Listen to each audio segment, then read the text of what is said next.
ये नहीं कहता कि हम फरिश्ते हैं, हम सबसे गलतियां होती हैं। नून लीग और शीन लीग में मफामत और मज़ाहमत की आपस में अंदर से जंग है।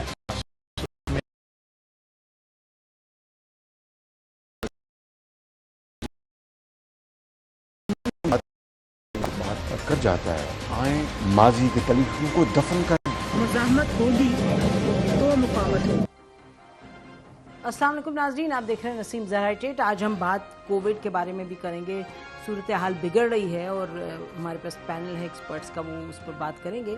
लेकिन उस पर जाने से पहले ये भी आप देख रहे थे, हमने सोचा पाकिस्तान की जो एक मेजर पॉलिटिकल पार्टी है पाकिस्तान मुस्लिम लीग नून, उसके कुछ अंदरूनी हालात ऐसे हैं कि हमने सोचा आज उनके एक सीनियर लीडर को मदऊ करते हैं और उनसे पूछते हैं कि मसला क्या है।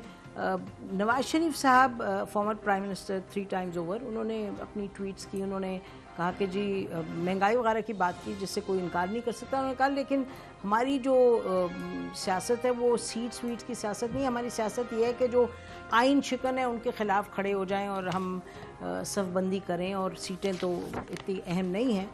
तो वो ये फरमा रहे हैं। दूसरी तरफ ज़ाहिर है इलेक्शंस होते हैं, सीटों की बात होती है, फिर उस पर भी जो दिलचस्प बात है, आप देख रहे हैं पिछले कुछ दिनों से कि एक तरफ अगर PMLN के कुछ लीडरान कह रहे हैं कि बहुत हुई, यानी कि बड़ी रिगिंग हुई, तो दूसरी तरफ PMLN के अंदर ही कुछ लीडर्स हैं जो फरमा रहे हैं कि जी नहीं, हमें तो नहीं, हमारे पास तो कोई एविडेंस नहीं है रिगिंग का।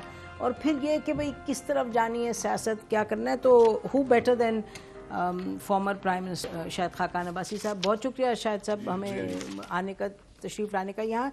तो अगर आप इजाज़त दें अब्बासी साहब, आपने ही कल कुछ फरमाया, उस पर मैं चाह रही थी कि आपको वो सुनाएं। तो एक नाजरीन ये क्लिप है जो शाहिद खाकान अब्बासी साहब हमारे स्टूडियो में कुछ रोज़ पहले आए थे, तारीख़ आप देखेंगे, वहाँ उन्होंने क्या कहा था, देखिएगा।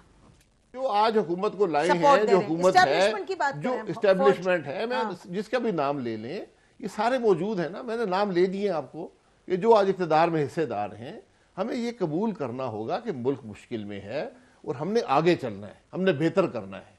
उसके लिए बातचीत के अलावा कोई रास्ता नहीं होता। तो नाज़रीन, और ख़ासतौर पे शायद खाकान में सब, ये आपने 8 महीने पहले फरमाया था कि ये बातचीत होना लाजमी है इन सब के दरमियान। कल आपने क्या फरमाया बातचीत के हवाले से, सुनिए। पार्टी की पॉलिसी बड़ी वाज़ेह है कि मुल्क का निज़ाम आइन के मुताबिक चलना चाहिए और हम उसके लिए जो जद्दोजहद कर रहे हैं, वोट को इज्जत मिलनी चाहिए, उसके लिए जद्दोजहद कर रहे हैं। इस पर ना किसी के पैर पकड़ने की जरूरत है, ना किसी से मुज़ाकरात की जरूरत है। जब तक आप मुल्क के मामलात को आइन के मुताबिक नहीं चलाएंगे, मुल्क आगे नहीं चलेगा। अच्छा शायद खाकान साहब, बस आप लोगों की जो पार्टी की थिंकिंग है उसी पर ही बात करेंगे, कोई यहाँ और लंबी बात करने को नहीं। तो इस वक्त क्या, उस वक्त आपने फरमाया था, और उस वक्त एहसन इकबाल साहब ने भी आर्टिकल लिखा था कि एक डिस्कशन होनी चाहिए, सबके दरमियान बैठ के होनी चाहिए। जस्टिस खोसा साहब ने भी कहा था, उस वक्त आप लोग सब ने इस बात से इत्तफाक किया था। अब आप फरमा रहे थे कल प्रोग्राम में कि भाई कोई ज़रूरत नहीं किसी से बातचीत करने की, बस हमने तो उसी पर चलना है, एक सीधी लाइन पर, यानी कि हमने वोट को इज्जत दिलवानी है। तो वोट को इज्जत, फिर साथ साथ ही तीसरी बात यह कि शिकायत है बहुत सख्त कि भाई इलेक्शंस चोरी होते हैं और जो लोग हैं वो इस्टेब्लिशमेंट है, वो जैसे आपने भी फरमाया कि इस्टेब्लिशमेंट है वो होने नहीं देती ईमानदारी से इलेक्शन। तो फिर जब बात होती है कि आप बैठ के बात इस पे करें, तो आप फरमाते नहीं। तो थोड़ा सा क्लियर कर दीजिएगा कि पोजीशन क्या है एक्चुअली। जी, जो आपने मेरा क्लिप दिखाया है, ये तकरीबन 1-1.25 साल पहले का है, जब मैं जेल से आया था। तो बात ये है, 8 महीने पहले सर, चले 8 महीने पहले। बात ये है कि एक वक्त होता है जब आप मुल्क के मसाइल की बात करते हैं कि मसाइल को कैसे हल कर सकते हैं, कैसे आगे चल सकते हैं। तो मेरा हमेशा ये ओपिनियन रहा है पिछले 2 साल से कि जो स्टेक होल्डर्स हैं पाकिस्तान की सियासत में, उनको इकट्ठे बैठना चाहिए, जरूरत है। ठीक। अब मामला उससे आगे बढ़ गया है। मामला ये है कि मुल्क आइन के मुताबिक ही नहीं चल रहा, पहले भी नहीं था, लेकिन अब इत्मीनान भी ख़त्म हो गया है।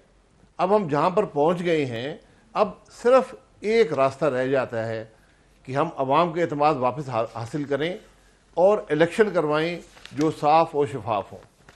अब मुज़ाकरात से कुछ हासिल बदकिस्मती से नहीं होगा। मुज़ाकरात का एक वक्त होता है, ठीक। अब वो वक्त हमने खो दिया। अब हमें आइन का एहतराम करना होगा, हर इदारे को अपने दायरे के अंदर रहें और उसके मुताबिक काम करें और आइन का एहतराम करें।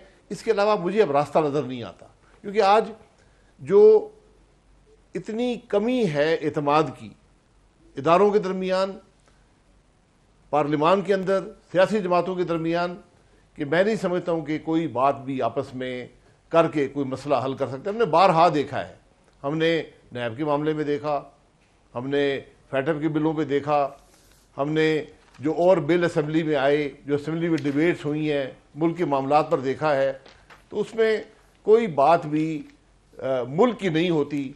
यहाँ पर बात सिर्फ गाली गलोच तक ही महदूद हो चुकी है बदकिस्मती से। तो उसके अंदर आप क्या मुज़ाकरात करेंगे? मुल्क के बारे में जब बात ही नहीं कर रहे हैं, तो अब वाहिद रास्ता है कि अवाम को मौका दें, लेकिन अवाम को ये एतमाद दें कि इलेक्शन चोरी नहीं होगा। ये बुनियादी ज़रूरत है। तो इसमें आप तजाद नहीं सुनाई देता अपनी बात में, क्योंकि एक तरफ आप कह रहे हैं कि एतमाद होना चाहिए और इलेक्शन चोरी नहीं होने चाहिए, और इलेक्शन चोरी होते हैं तो साथ आप फिर वो बात ठीक कैसे होगी? बातचीत जब वो हुकूमत कह रही है कि जी आप लेके आए, अगर आपको हमारे नहीं पसंद इलेक्शन रिफॉर्म्स के जो शिकें आप ले आइएगा, तो आप लोग लेके जाएंगे, किस तरह से ठीक होगा ये? यानी आप कुन फयकून तो नहीं होगा ये? जी बिल्कुल कुन फयकून ही होगा कि हर इदारा अपनी आइनी हदूद में रहे, आइन ना टूटे। जिस दिन आपने ये फैसला कर लिया कि हमारे मुल्क में आइन नहीं तोड़ा जाएगा, इलेक्शन चोरी नहीं होंगे, आपका मुल्क आगे चल पड़ेगा। इसमें हुकूमत जो है वो तो आइनी ये आप इसकी इलेक्शन रिफॉर्म की बात कर रही है, और आप सारा दिन इलेक्शन रिफॉर्म करते रहें। जिस मुल्क में आइन की कदर नहीं है, जहाँ इलेक्शन चोरी होते हैं, वहाँ इलेक्शन रिफॉर्म क्या करेंगे? आपको एक नुकाती इलेक्शन रिफॉर्म चाहिए कि हम इलेक्शन चोरी नहीं करेंगे। अच्छा, ये सुनिएगा मलिक अहमद साहब, हैदर साहब के इलेक्शन के हवाले से सुनिए नाज़रीन। क्लियरली अब मेरे पास कोई ऐसी एविडेंस नहीं है जिसमें मैं कहूँ कि कोई धांधली की खबर आई हो। मेरे पास कोई ऐसे शवाहिद नहीं है। कश्मीर जो है ना, ये कोई 250 साल से गुलामी में है। मुगलों की गुलामी में गया, फिर ये पठानों की गुलामी में गया, फिर सिखों की गुलामी में गया, फिर डोगरों की गुलामी में गया। तो आजाद कश्मीर है, उस कश्मीर से अभी गुलामाना सोच निकली नहीं है। तो शायद खाकान भाई सब, एक तो ये कि किससे बात करेंगे तो बात आगे इलेक्शन साफ शफाफ होंगे। दूसरा, पार्टी के अंदर भी दो व्यूज़ हैं, और जब से पार्टी बनी है शायद पहली मर्तबा ऐसे कि आपके जो यानी सीट गेटर्स हैं वो भी अब कन्फ्यूजन का शिकार है। हम नहीं कह रहे, ये आप स्क्रीन पे सुन रहे हैं, और ये कल तो ख्वाजा आसिफ साहब ने भी कह दिया, हाँ बयानिए में कन्फ्यूजन है। हर जो मसला सामने आ रहा है उस मसले में भी दो ओपिनियन है, यानी इलेक्शंस में धांधली हुई या नहीं, फिर बयानिए में, और I don't like the word बयानिया, लेकिन दो अप्रोचेस पॉलिटिक्स पे। एक आपने भी जिक्र किया दिसंबर में कि हाँ बैठ के बात करें, अब आप फरमा रहे हैं बात का कोई नहीं तुक। और नवाज शरीफ साहब तो लंदन में बैठ के कह रहे हैं हमें तो सीटें चाहिए ही नहीं है, हम तो कुछ और करें। आप कर क्या रहे हैं? अब आप कोई इनकलाबी पार्टी बन रहे हैं जिसमें आप कह रहे हैं कि वी डोंट केयर के जो मर्जी हो, बस अब हम इनकलाब लाएंगे किसी तरह से। जी बिल्कुल इनकलाबी पार्टी है जी। हम सौदे नहीं करेंगे, हम इक़्तिदार के लिए कोई डील नहीं करेंगे, हम आइन की बात कर रहे हैं। क्योंकि हम आज एक बात पर पूरी जमात मुत्तफिक है, इस पर कोई दो राय नहीं है, कोई दो बयानिए नहीं है, कि जब तक हमारे मुल्क का निज़ाम आइन के मुताबिक नहीं चलेगा आप आगे नहीं बढ़ सकते। जब तक इलेक्शन चोरी होते रहेंगे, अवाम की राय का एहतराम नहीं होगा, वोट को इज़्ज़त नहीं होगी, मुल्क तरक्की नहीं कर सकता। बाकी सब चीज़ें सानवी हैसियत रखती हैं, ये बुनियाद है हर बात की। आप दिन में मेरे ख्याल 20 से ज़्यादा लोग हमारे टीवी प्रोग्राम पे जाते हैं, वो अब वहाँ उस प्रोग्राम के कॉन्टेक्स्ट में बात करते हैं, उसको आप सारा दिन अब तफ्तीश करते रहे जी फलाना ये कह गया, फलाना वो कह गया। बयानिए में कोई इबहाम नहीं है। नहीं, ये सुनिए, मैं सुनता हूं, मैं ये कह रहा हूं। एक सेकंड, ये आपके प्रेसिडेंट हैं, सुनिए शरीफ जी। रेलेवेंट जो इंस्टीट्यूशंस हैं उनके साथ बाहमी मुशावरत के साथ मिलकर आप एक रोड मैप कार्व आउट कर सकते हैं। आज भी ये possible, it's never too late. In the first place Nawaz Sharif is a statesman of highest order. Number 2, मुझे उनके पांव भी पकड़ने पड़े फॉर द नेशनल इंटरेस्ट, मैं ये करूंगा because it is my national duty. Maryam Nawaz साहबा को सुनिएगा जब उन्होंने सिलेक्टर्स की बात की। जो सुन रहा है, चाहे वो सिलेक्टर्स में से हो या पिटा हुआ सिलेक्टेड हो, सुन लो कि नवाज शरीफ और अवाम के दरमियान से हट जाओ। अगर तुमने इलेक्शन चोरी करने की कोशिश की तो तुम नवाज शरीफ की ये ताकत तो काम नहीं कर सकते, तुम उल्टा अपना ऐसा नुकसान कर लोगे कि तुम्हें इस धरती पे तो क्या जमीन के नीचे भी मुंह छुपाने की जगह नहीं मिलेगी। शाहिद खान नबी साहब, ये इस वक्त ये नहीं हो रहा कि कौन सही कह रहा है कौन गलत, ये तो बड़ी क्लियर बात है। आपके प्रेसिडेंट की एक बड़ी क्लियर कट पोजीशन है। आज 2 महीने पहले उन्होंने वही फरमाया जो आपने 8 महीने पहले कहा था कि जी बात फरमाया था कि बात करनी है बैठ के, तो वो 2 महीने पहले कह रहे हैं। अब मरीम नवाज साहबा ये कह रही, तो हम आपसे ये पूछ रहे हैं कि आप जो फरमाते हैं पार्टी में कन्फ्यूजन नहीं, सर कन्फ्यूजन तो है। ख्वाजा आसिफ ने भी कल कह दिया, उससे पहले तनवीर साहब ने भी कह दिया, उससे पहले ये क्या इनका नाम है जो गवर्नर थे आपके सिंध के, उन्होंने भी, मोहम्मद जुबैर साहब ने भी कह दिया। तो आपकी पार्टी में इस वक्त पहली मर्तबा सर नज़र आता है कि कोई थिंग्स आर नॉट ओके, और शहबाज शरीफ साहब तो उन्होंने तो चुपका रोज़ा रख लिया है, तो आप फिर भी कह रहे हैं कि आपको लग रहा है ये भी कोई एक हिकमत अमली है कि 2 मुख्तलिफ बातें हों। और आपको हमारी पार्टी में हमेशा इख्तलाफ राय रहा है, इसमें कोई 2 राय नहीं है। यही हमारी पार्टी के में हुस्न है कि हर आदमी को बात करने का मौका है, बात करें, लेकिन जब पार्टी को फैसला कर ले वो सबका फैसला है। और पार्टी ने एक फैसला बड़ा वाज़ेह तौर पे कर दिया है जिसके अंदर कोई 2 बयानियाँ नहीं है, कोई 2 राय नहीं है कि मुल्क का निज़ाम, हमारी ये कोशिश है कि आइन के मुताबिक हो। हम आइन शिकनी कबूल नहीं करेंगे। क्या कर रहे हैं आप? हम इलेक्शन की चोरी कबूल नहीं करेंगे।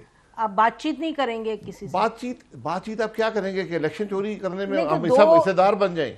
आप मतलब ये तो अकल तस्लीम नहीं करती। तो एक देखिए ना, वक्त गुजरता है, आप लोग इन सब चीजों का हिस्सा रहे हैं, लेकिन आपने खुद दिसंबर में कहा, शहबाज शरीफ साहब ने अब कहा, आपकी पार्टी के अंदर से आवाजें उठ रही हैं, नाराजगियां हैं कि जी हम गलत रास्ते पे, आपको भी मालूम है, हम भी आपकी पार्टी के लोगों से मिलते हैं, नाराजगी है बाकायदा कि अगला इलेक्शन भी अब क्या करेंगे, लड़ाई झगड़े में ही इस तरह से अपना वक्त गंवाएंगे, और कि नवाज शरीफ साहब लंदन में बैठे हैं और वो लीडर जरूर हैं, लेकिन वो इस वक्त ऐसी बात कर रहे हैं जिससे कि पार्टी जो भी उसमें एक पॉलिटिकल उसका कैपिटल है वो तो कहीं भी नहीं जा रहा। अगर वो बैठ के वहां कह रहे हैं जी सीटों की तो हमें परवाह ही नहीं है, तो सीटों की परवाह नहीं है तो साथ इलेक्शंस भी लड़ने, और इलेक्शन तो ये कोई इनकलाबी तो पार्टी की सूरत हाल नहीं, ये तो एक बेइंतहा कंफ्यूज पार्टी की सूरत हाल लगती है।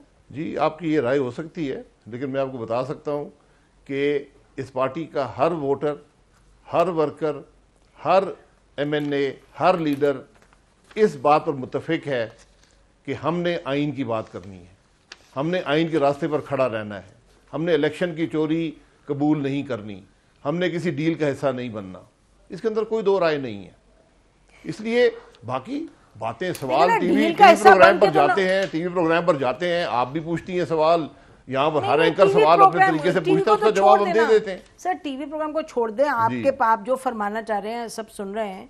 मतलब कि नवाज शरीफ साहब भी तो डील का हिस्सा बन के बाहर गए थे, सबको मालूम है, आपको भी मालूम है। आप कह सकते हैं कि जी उन पे फोर्स थी सिचुएशन तो उन्होंने किया, जो भी सिचुएशन है। अभी लगता ये है, और आपके पार्टी के लोग ये कहते हैं शाहिद खान नवासी साहब के जिस तरह वो नैरेटिव इनका PTI का पिट गया है, करप्शन, अभी ये सिलेक्टर्स की बात जो है उससे कहीं आप पहुंचने तो नहीं लगे, इनकलाब तो नहीं, ये जो आपका अपना पॉलिटिकल कैपिटल है उसको लगता है आप गंवा रहे हैं, लेकिन आपको लग रहा है आप इससे सेटिस्फाइड हैं? हमारा पॉलिटिकल कैपिटल ही आइन है।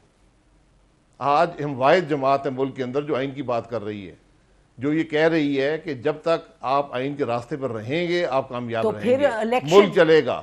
इलेक्शन भी अगर चोरी शुदा इलेक्शन में हम कामयाब होते हैं, चोरी शुदा इलेक्शन मैंने बता दिया एक नुकाती रिफॉर्म है कि मुल्क में इलेक्शन चोरी नहीं होगा। तो फिर आप जाके बैठे और कहीं मैं बता दूंगा इलेक्शन, मैं आपको टीवी पर बता दूंगा इलेक्शन क्यों ऐसे चोरी होता है पाकिस्तान में और कैसे बचाया जा सकता है। उसका वाहिद रास्ता है और वो आइन का रास्ता है। जो आइन तोड़ेगा उसके साथ हम नहीं चलेंगे, जो इलेक्शन चोरी करेगा वो काबिल कबूल नहीं है। जिस दिन हमारे मुल्क ने ये फैसला कर लिया उस दिन मुल्क की तरक्की शुरू होगी। हमें कोई इबाम इस बात में हमारी जमात के अंदर नहीं है। नहीं, इबाम तो सर मैंने है। कोई आदमी मुझे नहीं मिला जिसने ये कहा हो कि ये इलेक्शन की चोरी कबूल कर लें, धांधली कबूल कर लें, आइन का तोड़ना कबूल कर लें। तरीक़ाकार में कैसे चलना आगे? आप तो प्राइम मिनिस्टर रह चुके हैं, यू नो। तरीक़ाकार मुल्क में सारे पढ़े लिखे लोग हैं, मुहिब वतन हैं, इदारे हैं, आइन पढ़ लें। ठीक ठीक, एक ही रास्ता आइन का रास्ता है। ठीक है जी, ये बात उसूलन ठीक है, लेकिन उसको ऑपरेशनलाइज करने के लिए बहुत कुछ करने की जरूरत है।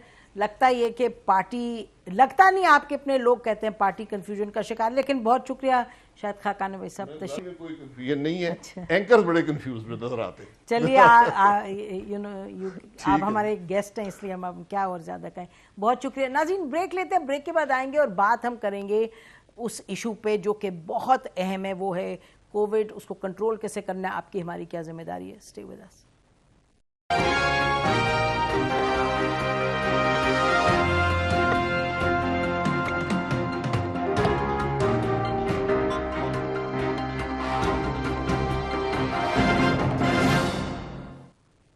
वेलकम बैक नाज़रीन। बात अब करेंगे उन इक़दामात के हवाले से जो हुकूमत ने लिए हैं। चौथी वेव है कोविड की, कोरोना की। इंडियन ये वेरिएंट है, इंडिया से ये शुरू हुआ है और पाकिस्तान में इस वक्त एज वी स्पीक जो तादाद है लोगों की, अमवात की, वो भी बढ़ती चली गई है। जुलाई के शुरू में पहले दूसरी तारीख को 1000 से कम केसेस आ रहे थे रोज़ के पॉजिटिव, और जो अमवात थी वो 20 और 22 के दरमियान थी। अब बड़ी तेज़ी से बढ़ रही है और हर चीज़ पर इसका असर हो रहा है। प्रेशर है, चाहे बिस्तर हैं, चाहे वेंटिलेटर्स हैं, चाहे ऑक्सीजन है। तो ऑल इन ऑल सिचुएशन एक सीरियस सिचुएशन है, बहुत सीरियस। इतनी सीरियस के 6-7 जो शहर हैं वहाँ लॉकडाउन, नियर लॉकडाउन है, टोटल लॉकडाउन नहीं है। लेकिन ये भी हमें कहना पड़ेगा कि जिस तरीके से एनसीओसी ने इस चीज़ को हैंडल किया है, ये बढ़ तो रही है, इसमें कोई शक की बात नहीं है। और 30% आप देखें पॉजिटिविटी कहीं है, कहीं 40% पॉजिटिविटी है, इस्लामाबाद में 11% है, पेशावर में भी बड़ी, लाहौर, कराची। लेकिन वैक्सीनेशन का जो प्रोग्राम है उसको बड़ी तेज़ी से आगे बढ़ाया गया है और जो स्टेप्स लिए गए हैं उस पर भी बात करेंगे हम। नाज़रीन, एक ऐसे पैनल को आपके सामने लेके आए जो कि इस पर काम करते रहे मुख्तलिफ शहरों में पाकिस्तान के, और अगर हम कहें कोविड पे एक्सपर्ट्स हैं ये, और इनकी आवाज़ सुनी गई है हुकूमत ने जब स्टेप्स लिए। अंदर भी जो उनके अपने लोग हैं डॉक्टर फैसल समेत, लेकिन ये जो एक्सपर्ट्स हैं बाहर से, उनकी भी आवाज़ सुनी गई। और हमारे साथ एक डॉक्टर हैं जो मेडिकल डॉक्टर नहीं है, डॉक्टर फारूक सलीम, लेकिन जो दूसरा एक मसला है सेहत के साथ साथ मईशत का, जिस पर प्राइम मिनिस्टर बहुत उस पर फोकस करते हैं, उस हवाले से उनसे भी बात करेंगे। आप सबका बहुत शुक्रिया आने का। डॉक्टर जावेद अकरम साहब, नाज़रीन, वाइस चांसलर हैं university of health sciences Lahore के। डॉक्टर साहब, आप बताइएगा कि ये जो इस वक्त 4th वेव है उसमें जाहिर है कहा जा रहा है 130 ममालिक से ज़्यादा में ये फैल गई है और हर जगह जो अमवात हैं वो बढ़ रही हैं, केसेस भी। तो पाकिस्तान में जो इस वक्त स्टेप्स लिए गए हैं, आर यू सेटिस्फाइड? देखें, बहुत शुक्रिया आपका। एक तो ये वेव्स के मैं बिलीव नहीं करता, इसलिए क्योंकि ये तो कॉन्स्टेंट फिनोमिनन है। जब हम वेव्स कहते हैं तो फिर लोग जो इन बिटवीन वेव का टाइम होता है तो वो ये समझते हैं कि ये खत्म हो रही है, कम नहीं हुई, और फिर वो जाहिर है अपना शादियां बड़ी बड़ी और बड़े बड़े जुलूस और बड़े बड़े इज्तिमात करते हैं, तो फिर ये ट्रांसमिशन फिर बढ़ती है। देखें, ये वायरस जो वुहान से 2019 11 दिसंबर को इंसानों में मुंतकिल हुई चमगादड़ से, और वहाँ 2 वायरसेस मिल के ये आई। तो ये बहुत बड़ी वायरस है, वायरियन साइज इसका बहुत बड़ा है बाकी वायरसेस से, और इसकी जो म्यूटेटिंग पोजीशन हैं कि जितनी की दफ़ा ये म्यूटेट कर सकती है वो 39,000 है, और वेरिएशंस जो इसके आरएनए में आती हैं वो इसके अलावा हैं। तो देखें, इसने करना ही करना है। जब एक आदमी सांस लेके इसको नाक के जरिए अंदर ले जाता है तो एक अंदाजे के मुताबिक 1 अरब उसके वायरस के पार्टिकल्स मतलब मल्टीप्लाई हो जाते हैं, इतनी तेजी से ये मल्टीप्लाई करती है। और उसकी वजह से जाहिर है जब इतनी तेजी से वो मल्टीप्लाई करेगी तो इसमें वेरिएशन आ जाती हैं, परफेक्शन खत्म हो जाती है, तो वो म्यूटेशन आ जाती हैं।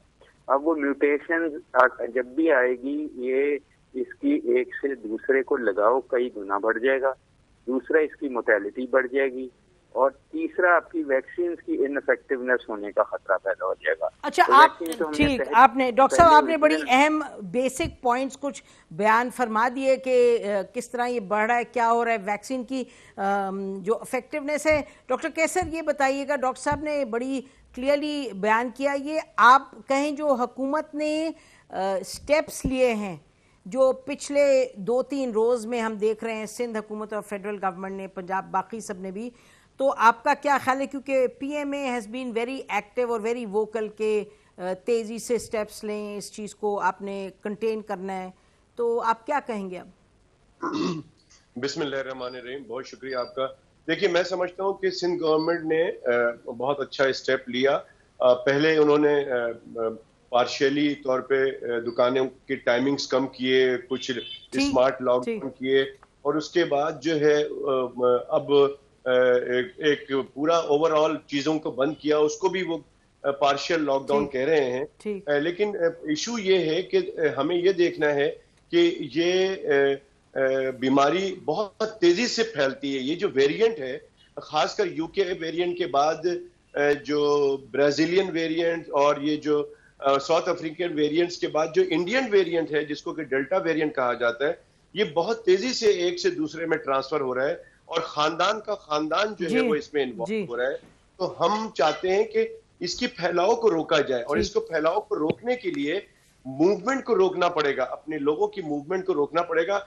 उसके लिए जरूरी है कि लोगों को घर पे रहना होगा। तो हुकूमत सिंध ने जो किया है, मैं समझता हूं कि कुछ कदरे बेहतर है, लेकिन उसकी इम्प्लीमेंटेशन प्रॉपर नहीं हो रही है। और उसके साथ जो वैक्सीन लग रहा है जगह जगह पे, और वहां जम्मे गफीर है लोगों का, तो मुझे डर इस बात का है कि वहां पर भी प्रॉपर मैनेजमेंट होनी चाहिए। लोग मास्क नहीं लगाए हुए हैं, लोग आपस में डिस्टेंस नहीं रखे हुए, तो ये वहां से भी कोविड जो है वो फैल सकता है। तो हमने लॉकडाउन तो लगाया है। इसी तरह से मैंने बहुत पहले आपके प्रोग्राम में भी कहा था, ईद से पहले, कि देखिए ये जो कराची में इस वक्त डेल्टा वेरिएंट है, ये दूसरे शहरों में भी जाएगा पाकिस्तान के ईद की छुट्टियों में। तो उस वक्त एहतियाती तदाबीर अपनाने की जरूरत थी और इसको रोकना था। लेकिन अच्छा जी, वो नहीं किया। लेकिन आप कह रहे हैं इस वक्त, ठीक है डॉक्टर साहब, आप कह रहे हैं कि इस वक्त जहां डॉक्टर शाज़ी मंजूर जिधर इंजेक्शन वगैरह वैक्सीन लग रही है, उधर जो क्राउडिंग हो रही है उसको कंट्रोल करना है। हालांकि मोबाइल यूनिट्स तो हर सूबाई हुकूमत ने, फेडरल हुकूमत ने शुरू किए हैं। डॉक्टर शाज़ली, आपने बहुत करीब से, हम देख रहे हैं इस्लामाबाद में one of the key people जो कि कोविड पेशेंट्स को मैनेज करें, तो आप पेशेंट्स को क्या एडवाइस देंगे? पेशेंट्स नहीं, जो अवाम है, लोगों को क्या, व्यूअर्स को क्या एडवाइस देंगे? जी, अस्सलाम वालेकुम, शुक्रिया बहुत बहुत नसीम आपका प्रोग्राम में बुलाने का। हम तो एडवाइस पिछले 1.5 साल से अवाम को यही दे रहे थे कि अपने SOPs फॉलो करें और गैदरिंग्स में ना जाएं, और जो ये शादी ब्याह की तकरीबात हैं, और लास्ट जो आपने देखा है कि कुछ हफ्तों में ईद और ईद के बाद जो एक डॉक्टर साहब ये कह रहे थे कि कोविड सेंटर में जमे गफीर है, लेकिन जमे गफीर जो गिलियात में देखा जा रहा है वो उससे कहीं ज्यादा है। अगर आप उसका अंदाजा लगाएं तो गिलगित बल्तिस्तान में कुछ एक आध हफ्ते पहले 23% हो गया था। इसी तरह अगर आप कश्मीर में मुजफ्फराबाद में देखें तो 10% तक चला गया। अब यही लोग वो रिटर्न हो रहे हैं और ये लोग फिर अपने लोगों में मिलेंगे और फैलाएंगे, तो ये एक बड़ी खतरनाक सिचुएशन हो गई है। और हमें यही एडवाइस करते हैं कि भाई आप जो अब गवर्नमेंट ने भी खैर पॉलिसी कर दी है, 50% अटेंडेंस है और स्मार्ट लॉकडाउन है, वो जो चीजें अब चल रही हैं दोबारा से उसको हो रहा है। तो हमें ये खदशा था कि ईद के बाद ये आएगा और लोगों को जो था उस पे इसको अपना करना चाहिए था, SOPs फॉलो करने चाहिए थे, वो नहीं किए। तो अभी जो सिचुएशन है, जो मेरे पास अगर आप मुझसे पूछें तो मेरे पास कोई बेड नहीं है और लोग इमरजेंसी में लेटे हुए हैं, कुछ लोगों को हम रेफर कर रहे हैं और मेरे ख्याल से ये सूरत हाल बाकी जगहों पे भी होगी। तो ये इंतहाई खतरनाक सूरत इख्तियार करता जा रहा है जिस तरह ईद से पहले था। तो हमें यही एहतियात करनी थी और करनी चाहिए। एसओपीज हैं और बाकी जो आप लोग करते हैं, जो ये गैदरिंग्स में ना जाएं, जो शॉपिंग सेंटर्स हैं उसमें ना जाएं, और जितनी एहतियात आप कर सकते हैं। ये डेल्टा वेरिएंट है और ये काफी तेजी से फैलता है, पूरा खानदान इसमें हमारे पास। जी, तो आप फरमा रहे हैं कि इसमें एहतियात की बड़ी जरूरत है। और मैं बताती चलूं नाज़रीन के मेरे अपने खानदान में एक कमरे में 7 लोग बैठे थे, जो 8वां शख्स था उसको कोविड की शिकायत थी, और बस अब क्या कहें, मास्क उन्होंने नहीं ठीक से पहना था, सब के सब 7 को कोविड हो गया। तो जो आप सुनते हैं ये बात बस कहने की नहीं, असल में इस तरीके से हो रहा है। तो ये फैशनेबल नहीं है, लेकिन खुदारा मास्क पहना फैशनेबल बनाए, जैसे डॉक्टर जावेद अकरम कह रहे थे। ये तो this is here to stay. कोई वेव इस तरीके से है कि तेज हो जाता है, लेकिन किसी भी वक्त आप मास्क ना उतारें। और फारूक सलीम साहब, ये very quickly before we go to the break, prime minister का स्ट्रेस इस पर है कि आपने इकोनॉमी को भी और जो दिहाड़ीदार है उसको जहन में रखना है। इस वास्ते total lockdown is not on. ये जो जिस तरीके से है कि उसको 50% पे रिड्यूस करें, मूवमेंट कम करें, यू अग्री विद दैट? देखिए, 2 चीजें हैं। एक, माजी में पाकिस्तान की मईशत ने किस किस्म की कारकर्दगी दी, वो प्राइम मिनिस्टर साहब को क्रेडिट जाता है। और आप देखिए कि खित्ते में बाकी जितने ममालिक हैं, हमारी मईशत जो है कारकर्दगी के हवाले से कोविड के दौरान उनसे उन्होंने बेहतर परफॉर्मेंस दी है। तो उसकी वजूहात क्या है? जो हुकूमत वक्त है उसको क्रेडिट तो उसका जाता है। वजूहात चाहे बहुत सारी डिफरेंट किस्म की वजूहात हों, मुस्तकबिल में क्या होने चला है इसके ऊपर खास गौर करना हो। देखिए, मुस्तकबिल में जैसे अभी बताया गया कि कल तक हम वो डेल्टा वेरिएंट की बात कर रहे थे, अब कल रात से मैं सुन रहा हूँ कि एक वो लैम्डा वेरिएंट है जो शायद रूस से आ रहा है और पाकिस्तान वो पहुंच चुका है। इसकी कितनी वैरायटीज होने वाली हैं? देखिए, जो हल है वो लॉकडाउन हल नहीं है। लॉकडाउन एक स्टॉप गैप किस्म का अरेंजमेंट है, यानी कि हम अस्पतालों के ऊपर और डॉक्टरों के ऊपर जो बोझ है उसको लंबा करना चाहते हैं, उसको एकदम नहीं डालना चाहते। जो हल है जो दुनिया भर में हो रहा है वो टीके हैं, इसके अलावा कोई हल नहीं। अब उसमें आपने शुरू में इब्तदाई में कहा कि हम बड़ी तेजी से वैक्सीनेट कर रहे हैं, मैं उससे इख्तलाफ करता हूँ। और उसकी वजह यह है कि मैंने आपके प्रोड्यूसर को भी, आपको भी एक चार्ट भेजा है कि हम अपने आप को कंपेयर करें कि इंडिया ने क्या किया है। देखिए, इंडिया में, श्रीलंका में तकरीबन 11% आबादी को टीके लग गए हैं। इंडिया में तकरीबन 7.5% आबादी को टीके लग चुके हैं। नेपाल में 7% को लग चुके हैं। हमारे यहाँ ये 3% तक मामला पहुंचा है। हल जो है वो वैक्सीनेशन है। ये स्मार्ट लॉकडाउन और ये दूसरा lockdown, complete lockdown, partial lockdown, ये हल नहीं है। आप कह रहे हैं हल ये वैक्सीनेशन हल है। ब्रेक लेते हैं नाज़रीन, ब्रेक के बाद वापस आएंगे। वैक्सीनेशन की स्पीड, एक अवेलेबिलिटी ऑफ वैक्सीनेशन, इस पर बात करेंगे। Stay with us.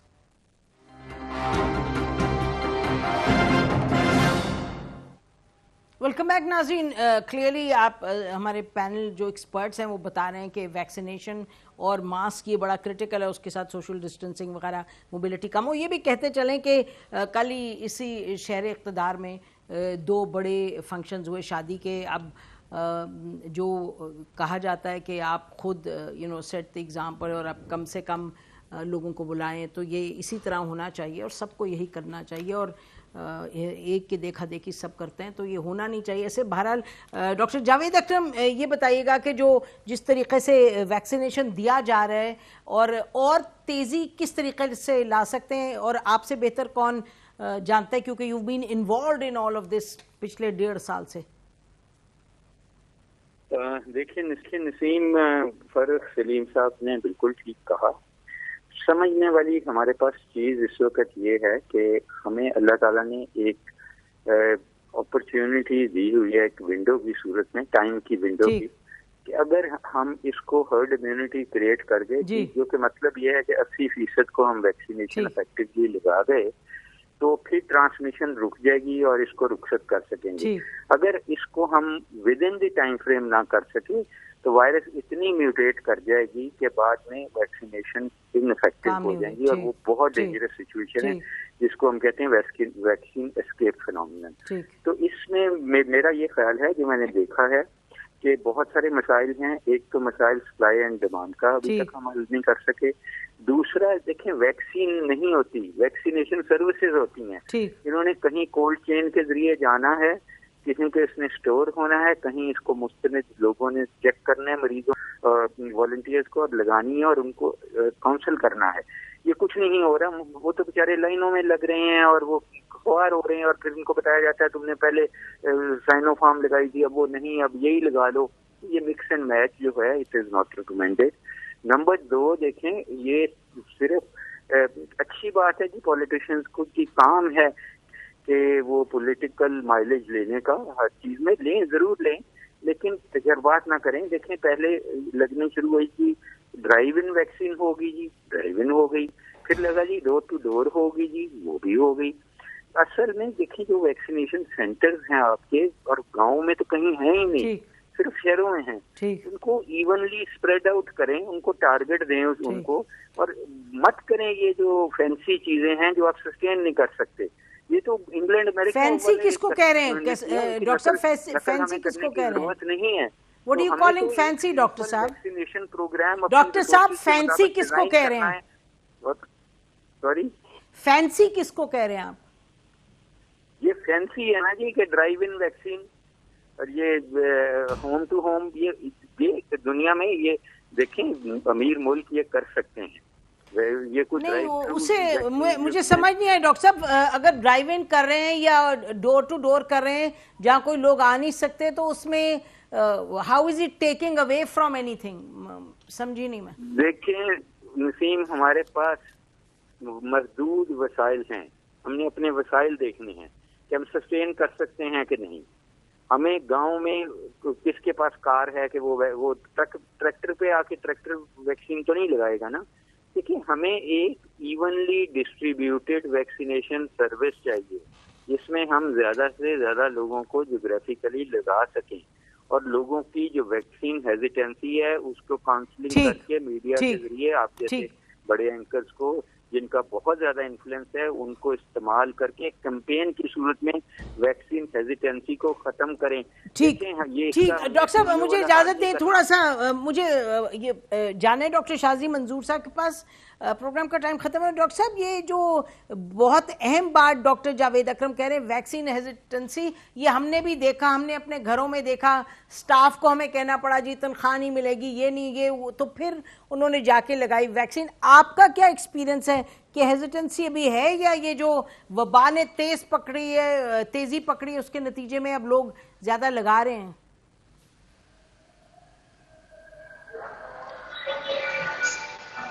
मेरा तो ख्याल है ये सिम की वजह से है। सिम जब ब्लॉक होने की बात हुई है तो शायद लोग जो है वैक्सीनेशन की तरफ ज्यादा रुझान हो गया है कि कहीं सिम ना ब्लॉक हो जाए। हेलो जी, नहीं तो आप कह रहे हैं कि ये इसमें हेजिटेंसी अभी तक मौजूद है? हाँ, हेजिटेशन मौजूद है, दिल से लोग जो है वो नहीं करा रहे। मैं समझता हूं कि इसको समझें, लोगों को चाहिए कि ये कोरोना एक हकीकत है और इसका इलाज जो है वो ये है कि SOPs को फॉलो करें और जितना ज्यादा हो सके वैक्सीनेट अपने घर वालों को, अपने महल्ले वालों को, अपने जो घर में काम करने वाला है, मासी है, जो ड्राइवर है, जो गार्ड है, तमाम को वैक्सीनेट कराएं और फैक्ट्री के जो मालकान है वो तमाम अपने जो वर्कर्स हैं उनको कराएं। तो मैं समझता हूं कि जितनी जल्दी ये काम हो जाएगा उतनी जल्दी जो ये सारा शोर है कि दुकानें बंद हो रही हैं या जो फेडरल गवर्नमेंट ने भी अभी कुछ पाबंदियां लगाई हैं, ये सब पाबंदियां नहीं रहेंगी। जी, बट अगर आप वैक्सीन, आप सही कह रहे हैं, अगर वैक्सीन लगेगी, बिल्कुल ठीक है। डॉक्टर जावेद अकरम, आपका बहुत शुक्रिया। डॉक्टर कैसर सज्जाद, डॉक्टर शाजी मंजूर और फारूक सलीम साहब। नाज़रीन, इसका प्रोग्राम खत्म करते हैं। वैक्सीन खुद भी लगाइए, जो आपके इर्द गिर्द लोग हैं उनको भी कन्विंस करें। कन्विंस करने से इट डज हेल्प। आप, ये बड़ा अहम काम है, बड़ा नेक काम है, इसमें आप हिस्सा डालिएगा और साथ साथ SOPs पर खुद भी अमल करें, सबको अमल करवाएं। और ये गाहे बगाहे हम आके यही बात करते हैं आपसे, हालात अब बहुत बिगड़ गए। आपने सुना ये चारों लोगों का जो पैनल था, आपको क्लियर हो जाना चाहिए कि इसमें बिल्कुल गुंजाइश नहीं है। Be extremely careful. खुदा आपका निगहबान हो। हमारी तरफ से खुदा हाफिज। पाकिस्तान जिंदाबाद।